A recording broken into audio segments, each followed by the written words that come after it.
So there was a man who was kidnapped very recently, and Pastor Mboro went over there, and after he went, the efforts all across on how widespread this story was, and the information's clarity on the issues he was having and when did he actually get kidnapped, actually ended up leading to a very massive story, basically. And so Pastor Mboro went over there and he was saying some things. He made a speech, basically. Now, I'm not here to address the subject matter of him being found. There's news platforms that address that, and we are very grateful for that. You know, kidnapping, it's wild. I have a friend who went through that thing. He didn't even want to talk about it for like 5 minutes. He didn't, because the way it was so, and even after 2-3 years, still didn't want to talk about it. Now, I want to deal particularly with what sometimes tragedy creates. Tragedy can create a loop where falsehood or teachings that are not biblical can thrive. Because people are emotionally invested in something, it can create this loophole where something that's not biblical is taught. And that's what Pastor Mboro does here. And I think it's something we've talked about before. But this is what he was saying. For those that don't understand, don't worry, I'll come back here and I'll explain.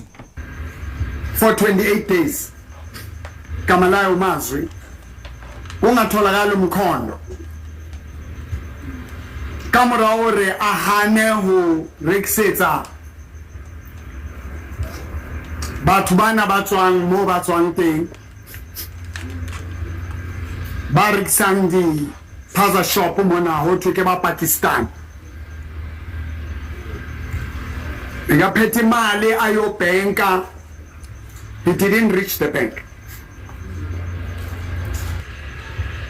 Nangithola umlayeza ngaya ngithi nya endlini kubo kanti kuyoqalwa qala estradeni. I was raising my hands and calling on God. Ngoba lithi iBhayibheli ku Jeremiah 33 verse 3 ngibize. Call unto me, I will show you great things you have never seen. And calling on God for a Mudimo, bring our Mazwi back. And God brought him.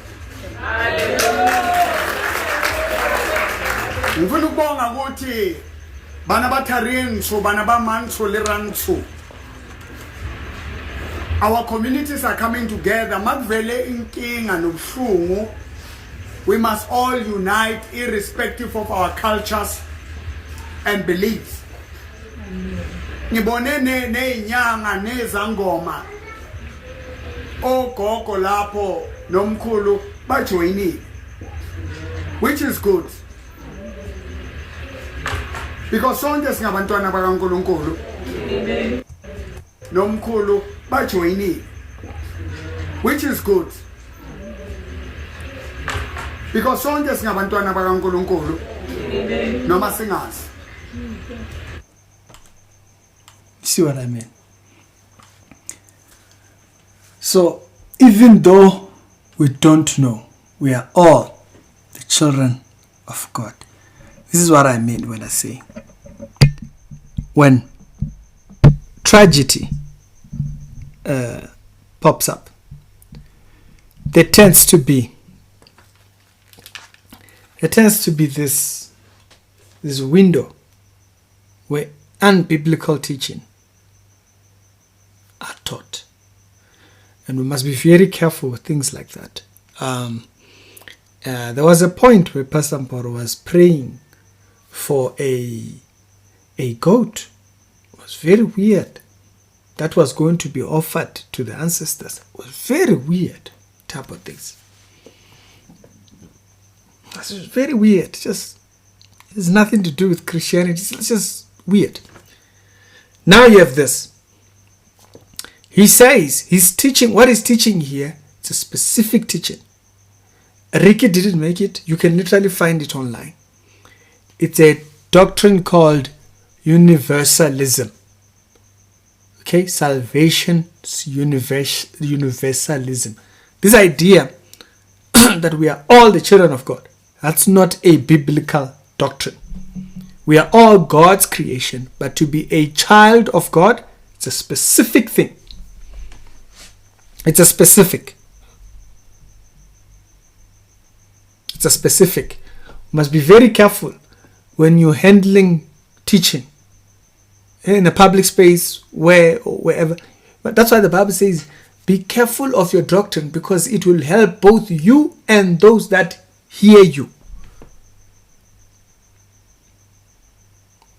It creates pockets of error when you say we are all the children of God, when we know biblically, no, we are not.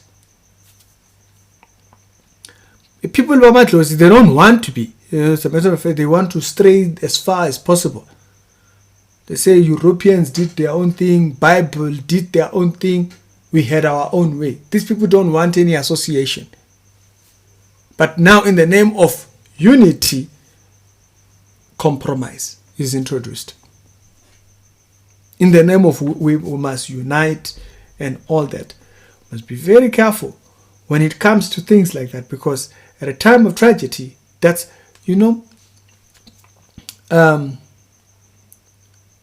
Henry Kissinger, you can go and search this one up. Henry Kissinger, when there was the financial crisis, he once said something about the rising of the New World Order. He said, you don't want to take a crisis and let it go to waste. And we know that that is how a lot of diabolical organizations function. They use crisis to create an opportunity to further the wrong things. Like, for example, after the whole Hitler thing, whatnot, the Catholic Church then started a whole big ecumenical movement, uniting all faiths. They then rounded it up. It's been going on for the past 50 years or so, and they rounded it up, and not long ago they were Pope John Paul was meeting different Muslim guys and what. And then finally, with Ratzinger, or whatever his name was, John Francis, he then got some people in charismatic, or Kenneth Copeland's and what, and he got them through one particular pastor thingy, and then they were all there uniting. It's universalism. We don't teach the same doctrines, they stay separate. God separated the languages for a reason, the same way we stay separate for a reason. Nothing wrong, they must be there, we are over here. We don't agree. They're not going to change their mind about the God that they worship, about how they want to worship, how they want to worship God. Not the way he says he should be worshipped, how they want to. So what's going to end up happening? You have to compromise for them to say, oh yeah, you see what Pastor Mboro is doing right now. It's universalism. Yes, the tragedy it's thingy. We're very glad he was found, but be very careful mixing and using tragedy to teach things that are not biblical sound. At the end of the day, truth is truth. Things that are not truth are not truth. Truth is truth, lies are lies. Unbiblical things remain unbiblical. It's just that simple. It doesn't change nothing. So he's preaching universalism.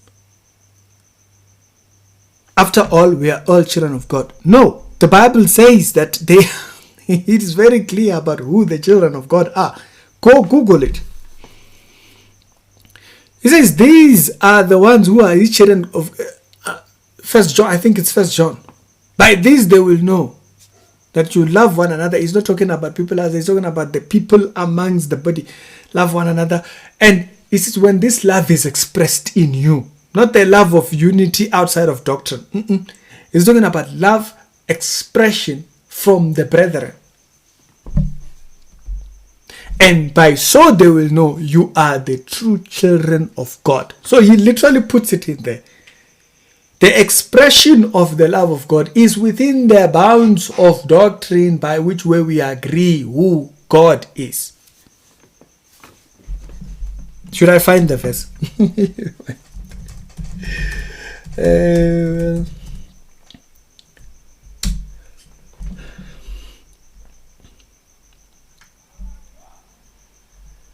Let me see if I can find it. Because we must be very, very, very careful. Right? When you bring up, okay, I'll start with this one. This is John chapter number 13, verse number 34 and 35. It says, a new commandment I give you. Love one another. Okay? Love one another. He's not talking universalist love here. Okay, wait. Listen. As I have loved you. How did Jesus love us? We love each other towards salvation. Do you understand? He says, as I have loved you. Meaning this love is guided. This is guided love. It's not just love. The world is they have a version of love. He says, how is it that they speak of love and yet they crucified him? Showing that the idea of acceptance of the crucifixion and the meaning and true meaning of it, it's actually true love. He says, no, they would have never done that. So this love is guided. Listen, we go on. He says, as I have loved you. How did he love us? By dying for us in salvation. As you also must love one another.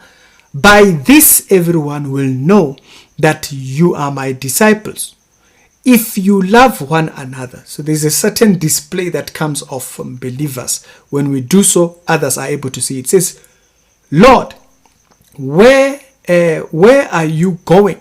Simon Peter asked, and Jesus answered, where I am going you cannot follow me, but you will follow later. You see the context? The people he is commanding, he is giving them a new commandment, are disciples. This is not a universal love. This is a love expression guided under salvation. The bounds of this love he's talking about here, which says new commandment. How is he giving the world a new commandment when they haven't accepted the first one? The first one is to come unto him for life. Then you can now follow this one as a disciple. To love, he says, where are you going? He's asking this because Jesus then answers, you can't follow me now, but later you will come. So this is not outside salvation. The people he's telling this are people who are born again. So we don't want to give universalism, because what happens is it will mislead people to think they are fine in falsehood. So a lot of people like using this. Hey, love one another, love one another. Yeah, read the rest of it. Read the rest of it. It's guided love. How is it guided? This is love. He's talking an expression of love amongst believers. That's why the world loves to say church people are hateful. Hey, church people. You see that person? The person who says that, you are not Christian, or you have a foolish love for the brethren. You see, your love for the brethren grows as a Christian. It's a default. So when you now grow, I've heard pastors say that that's a stupid statement. If you've ever said that, please retract that statement. I've seen some pastors, I won't even say your names, please retract that nonsense. It is the worst thing you could say. There's one particular one, Clive, whatever he is, from Bushiri's church. retract such things. Hey, people in the beer hall love each other more. What is love to you? You think that's love? Brother, your wisdom is not wise. Your wisdom is not wise. It's not love that they are expressing. They buy each other things. What are you talking about? You think that's love? Jesus tells you what love is. It is an expression amongst believers that causes the world to see what love looks like for people that are headed towards salvation. When we correct each other, all this, that's love. That's true love. He tells you, the people that are coming with him, this is not universal to people that are outside. This is inside the body. It's an expression inside. So don't allow people to use that on you. Hey, love one another. Love one another. You know, now they twist up. They twist it. And they leave out that he was talking to people who are born again here. Hey, love one another. Be careful of universalism. It's not biblical. And God will judge you if you start teaching that.